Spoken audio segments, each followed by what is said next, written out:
வாங்க எது எப்படி இல்லை இன்னைக்கு பெப்பர் சிக்கன் எப்படி செய்யலான்னு பார்க்கலாம். இது ரொம்ப குயிக்காக நம்மளுக்கு செஞ்சிடலாம். இந்த மசாலா வந்து நம்ம ஃப்ரெஷ்ஷாக இப்போது ரோஸ்ட் பண்ணி அரைச்சிக்கலாம்.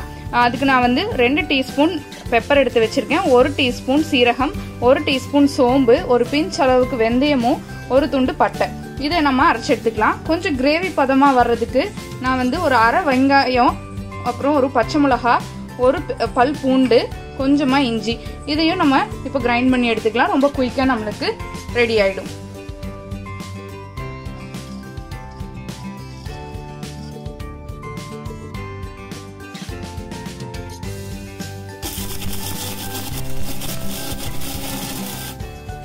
இப்போ நம்ம கிரேவி செய்ய ஆரம்பிச்சிடலாம். நான் அந்த பவுடர் அரைச்சி எடுத்துக்கிட்டேன், அந்த பேஸ்ட்டும் ரெடி பண்ணிட்டேன். நான் 1 டீஸ்பூன் நல்லெண்ணையும் 1 டீஸ்பூன் ஆயிலும் ஆட் பண்ணி செஞ்சுக்க போகிறேன். உங்களுக்கு விருப்பம் இருந்தால் நீங்கள் நல்லெண்ணெய் மட்டும் கூட ஆட் பண்ணிக்கலாம். இப்போ இது நல்லா சூடாகட்டும், தாளிச்சிடலாம். எண்ணெய் நல்லா சூடாகிடுச்சு. ஒரு அரை டீஸ்பூன் சோம்பு, அதுக்கப்புறம் பூண்டு இஞ்சி வந்து நான் பொடியாக நறுக்கியிருக்கேன். பூண்டை நல்லா பொடியாக நறுக்கியிருக்கேன். இஞ்சியை ஜூலியன்ஸாக கட் பண்ணியிருக்கேன். ஜூலியனை இந்த மாதிரி குச்சி குச்சியாக அந்த மாதிரி ஆட் பண்ணிக்கிட்டா நல்லாயிருக்கும். வெங்காயமும் நான் நீட்டமாக கட் பண்ணியிருக்கேன், இதையும் இப்போ உள்ள ஆட் பண்ணிடலாம்.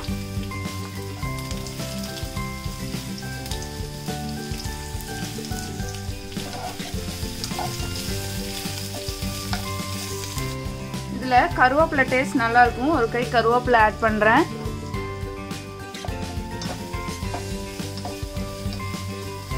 இந்த அரைச்சு வச்சிருந்த ஆனியன் பச்சை மிளகாய் அந்த பேஸ்ட் உள்ள ஆட் பண்ணிடலாம்.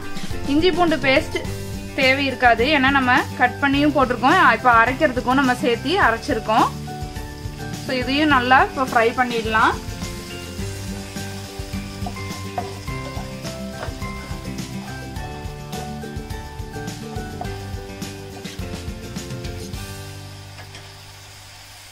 இது நான்வெஜ்ங்கிறனால ஒரு 1/4 டீஸ்பூன் அளவுக்கு மஞ்சள் பொடி ஆட் பண்ணி செஞ்சுக்கலாம். ஏன்னா எப்பயுமே நான்வெஜ்ல ஏதாவது கிருமிகள் இருந்தாலும் நம்மளுக்கு சேராம இருக்கிறதுக்கு நம்ம மஞ்சள் பொடி ஆட் பண்ணிக்கிறது ரொம்ப நல்லது.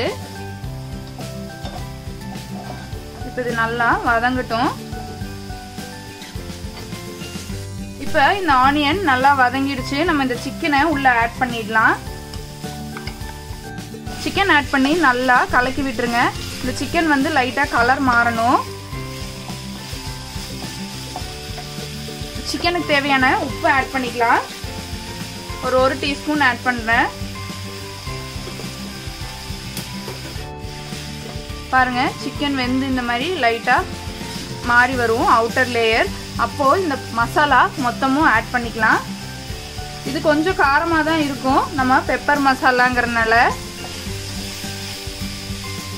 இது ட்ரையா வேணும்னா நீங்க அப்படியே வந்து மூடி வச்சீங்கன்னா அதுல விடுற தண்ணியே சரியா போகும். கொஞ்சம் கிரேவியா வேணுங்கும் போது கொஞ்சமா நம்ம தண்ணி ஆட் பண்ணிக்கலாம். இப்போ பாருங்க, நான் இவ்வளவுதான் சிக்கனுக்கு தண்ணி ஆட் பண்றேன். இப்போ இது மூடி வச்சோம்னாலே இது போதுமான அளவு அதுவே தண்ணி விட்டு வெந்துடும். சிக்கன் வந்து ஒரு 7 to 8 மினிட்ஸ்க்குள்ள நல்லா வெந்துடும். இது நம்ம மூடி வச்சுக்கலாம்.